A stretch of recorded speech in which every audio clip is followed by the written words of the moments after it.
What's up? Welcome to the Odyssey. So in this video, we're going to talk about the possibility of a Mass Effect Lego game and why it's actually very possible of happening if the people at TT Games ever wanted to talk to BioWare about putting it together. The possibility of this happening is actually really good, as long as the two were okay with working with each other, because you see with the TT Games and their whole Lego verse of characters and games, you see how well they've been able to take sometimes dark movies and be able to make them lighthearted and something the whole family can enjoy. With the Pirates of the Caribbean games, for instance, and even the Marvel and DC games, the Lord of the Rings movies, they've been able to take all these things and put them into a new light. And this shows that they could honestly take anything and do that with it.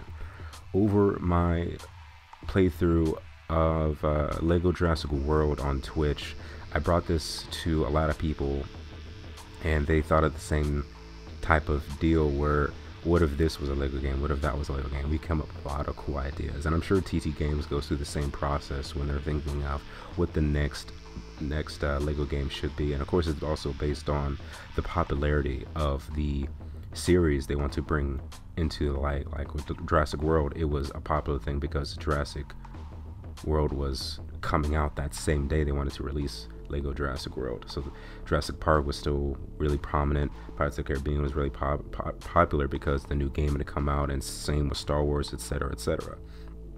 With Mass Effect, it might be a little trickier, but the fact that the trilogy was so beloved by so many, even though Andromeda wasn't as popular, it's definitely something that, with the series in mind, could be definitely reinvented and bring back a lot of popularity to the series and show that it's not dead, which a lot of people think it is after what happened with Andromeda.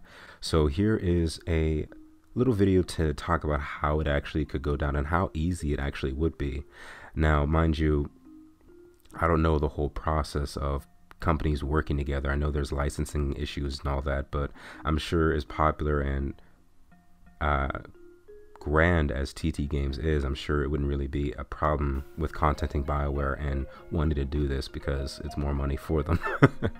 And as we all know, especially with video games and all that, money does talk. So at the beginning, I actually did look it up, and I see, as you're going to see in the video here, there are a lot of Lego figures that people have made based off of the popular Mass Effect characters. Some of the main people, like of course the two shepherds, there was one I saw of Garrus, there was one of the Reapers, I think it might have been Sovereign, and so forth. So it's obvious that it's a very popular thing, and there have been a couple articles I looked up too that talked about how easy it would be and how the whole surrounding of the game would be and based off of. So I actually thought of a little story that it could be based off of, and how it could actually tie in very easily to have all these games put in and kind of abridged so they actually can all fit into one game, and to still have it feel like it's a Mass Effect BioWare game too, with that Lego twist. At the center of the galaxy, it takes place during Mass Effect 2. The collectors found a strange white Lego brick, or maybe even before Mass Effect 2, because the collectors have been around for a while. As long as they've been around, this could actually happen at any time in the time frame. They examined it and found it had a unique form of power to it, so they used this to kind of help themselves and the Reapers kind of gain a even stronger power. But they never seemed to find the true potential of it. Fast forward to elusive men capturing the base and eventually to the catalyst, or at least the remains of the base. So this is the refusal ending alternate timeline. It thinks back, the catalyst thinks back to what Shepard said and how close they were to beating them, actually defeating the Reapers, something that no race has ever been able to do over the millions and millions of years that the catalyst have been around in the story's timeline, or at least the Reapers, I should say. So he thinks back to how Shepard was the only one to actually do this, how the unison had actually happened. United by one man, he was able to bring the whole galaxy up front to fight this one race, the Reapers, the one conflict. And he was able to, in just 1 year really, stop conflicts that have been raging on for generations. The whole genophage thing, the Quarians with the Geth thing, being able to show that robots and people, organics and synthetics, could actually harmonize. And while at the time the Catalyst didn't believe it was something that could stay that way, he wonders, because as we all kind of see, over time things do change, other paths open up, and new possibilities arise. So it had to know, after all this time, was a unison actually possible to be? Because they wouldn't have known, because they had harvested that whole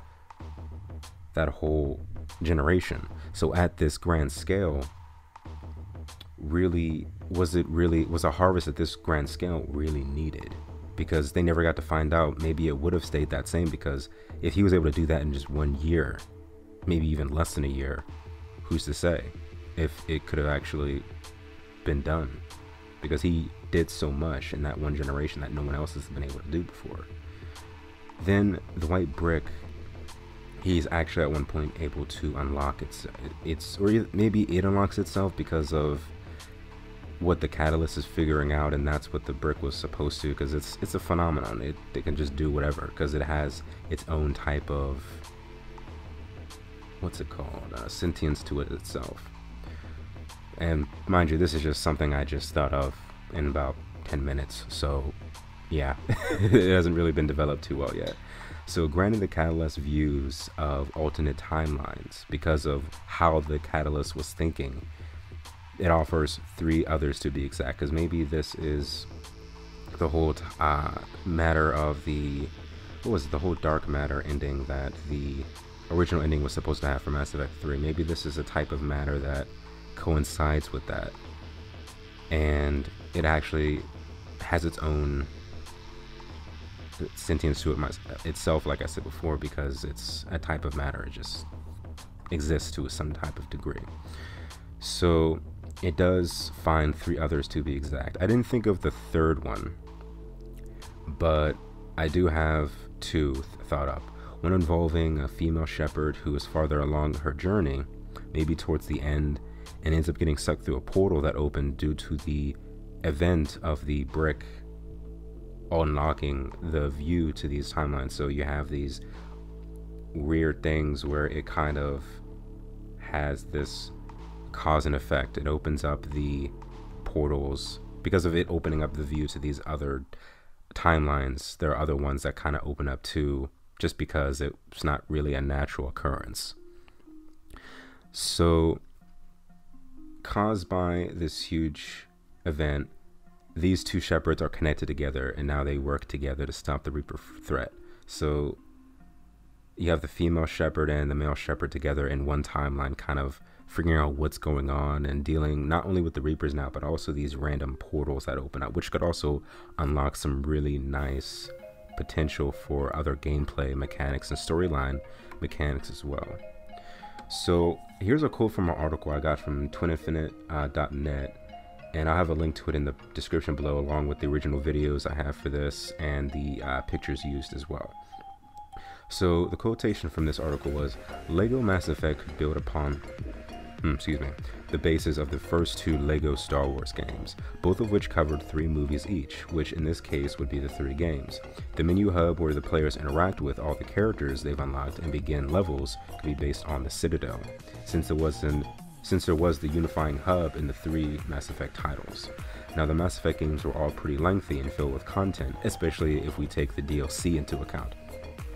A LEGO rendition would not be able to cover all the story elements, so much like the case of Star Wars, Indiana Jones, and The Lord of the Rings, LEGO Mass Effect would feature abridged versions of all 3 games. Since LEGO games also incorporate some aspect of the source material as the main feature, LEGO Mass Effect could add Paragon and Renegade interrupts into cutscenes, which also have so far been static through the LEGO games as well. So I think because of the fact how LEGO games have become more story driven now and they have voice acting, it would be the perfect time to introduce a Mass Effect game and be able to add dialogue choices, you know, abridged versions of them. Sure, not as in-depth as the Mass Effect games, but still it could bring a whole new line of light to these type of things. And I think easily it would be very entertaining to see. And we can bring in all types of characters, because I actually did my research just to make sure how big the roster is. And as we know, LEGO games are known for how big their rosters are. This might not be the biggest roster, because I think that belongs to probably LEGO Avengers and LEGO LEGO Marvel Superheroes 2. But with this one, you have a lot as well. You have both Commander Shepards along with their alternate costumes as well. The classic crew of ME1, Liara, Rex, Garrus, Tali, Kaiten, Ashley, all the crew from 2 and 3. So you have others, including them, and then you have the Elusive Man, Joker, Captain Anderson, Edie, the Counselors, Avina, Conrad Werner, which would be hilarious.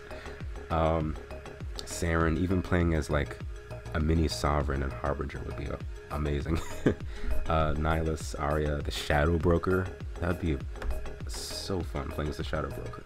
And of course you have all the comic and the comic book and even the novel characters too that you can bring in. It would be a really dope roster. I've wanted to play all these characters very much. I'm the type of person who doesn't like playing as just one character. I love playing as many characters as possible in a video game.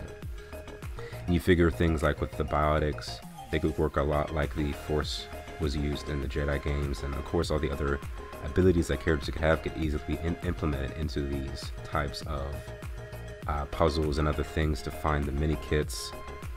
You could have the maybe, you know, same thing with the red bricks. Bring all the classic LEGO game elements to the Mass Effect game with these type of tweaks, and I think you have a very well done, unique experience that could be very appealing towards the Mass Effect fans and bring new people into the fandom that may not be a fan of the Mass Effect games because of the play style or maybe just the huge scope of the games in general. So that is all I have as far as what could be done as far as a LEGO Mass Effect game. There's a lot that could be talked about with this, but I figured that is all I'm going to go for with it so far. The story I came up with was a little rough, but like I said, I didn't develop it too much. But I think if it was developed a bit more, it could really be a very unique ending, or a unique story element for the whole genre, and that's something that could bring the LEGO Shepards together, and I actually have a unique twist instead of it being just a basic retelling of the Mass Effect games in LEGO form. It could actually lead to a very interesting final boss with perhaps the catalyst, or maybe just some kind of interesting new conclusion to the Mass Effect series, and have new elements brought into it from the fans, like the whole Heroes ending that I had talked about in my other podcast. I'll leave a link to it as well in the description, that I talked about that had the I wrote a fan fiction to the ending, and then I linked in the description below another ending that someone made that was honestly the best ending I could ever see to the game in general, and I honestly consider that my definitive ending as opposed to the original one as well.